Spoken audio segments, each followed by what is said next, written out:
Hello everybody, my name is Terry and today I'll be going over my findings on distance education, otherwise known as online education, the reason why students choose to enroll in online education, and its future.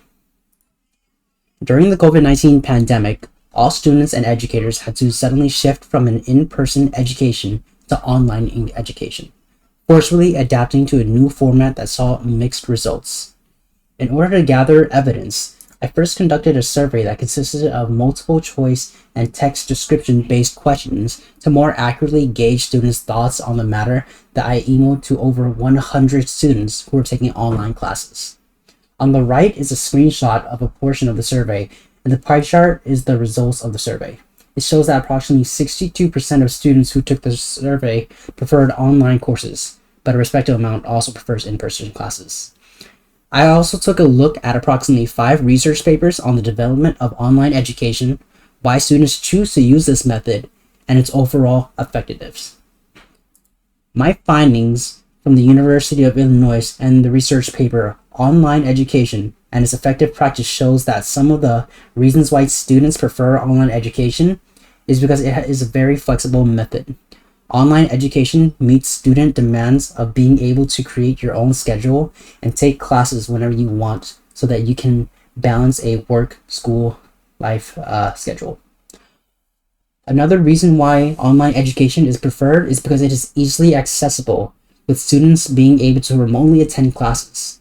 The research paper explains a little bit about how those who live in remote areas do not have much opportunities for higher education, which is why remote learning is so impactful. Not to mention, there's no need for commuting to and from school, which is very advantageous for those with a physical disability. My research does reveal some glaring cons as well. The first being that online education is a very new type of format for the educational system. As such, there are some flaws in teaching, resources, and communication. A not so obvious problem with the format is that only countries or regions with well-developed infrastructure will have access to online education in the way it was intended, meaning lesser developed countries will most likely not adopt this form of education for years to come. Another problem has to do with research results from the first few years of distance education. The studies by the National Library of Medicine found that young students ages 4 to 14 experience a lack of engagement and focus due to a lack of discipline. This results in poor performance. Not to mention, the lack of in-person education means that children will develop problems with social interactions, as school was found to be inherently social. Older students, however, who have already made social relations in their freshman and sophomore years, prefer distance education.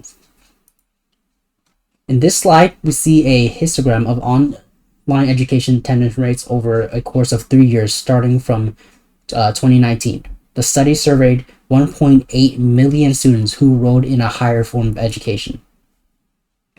As we can see here, the study shows that there were 42% of enrollment in 2019, 71% in 2020, but that was due to the COVID-19 pandemic, so this was kind of an inflated number, and 56% in 2021. If we ignore 2020, then from 2019 to 2021, there was a 14% increase in attendance and enrollments in higher forms of education.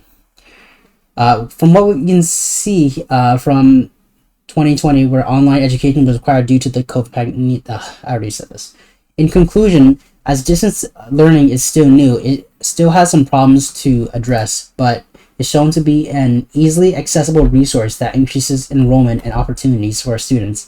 With proper resources, readily available teachers, and refinement to online classes, can be just as effective of a teaching method as in-person classes.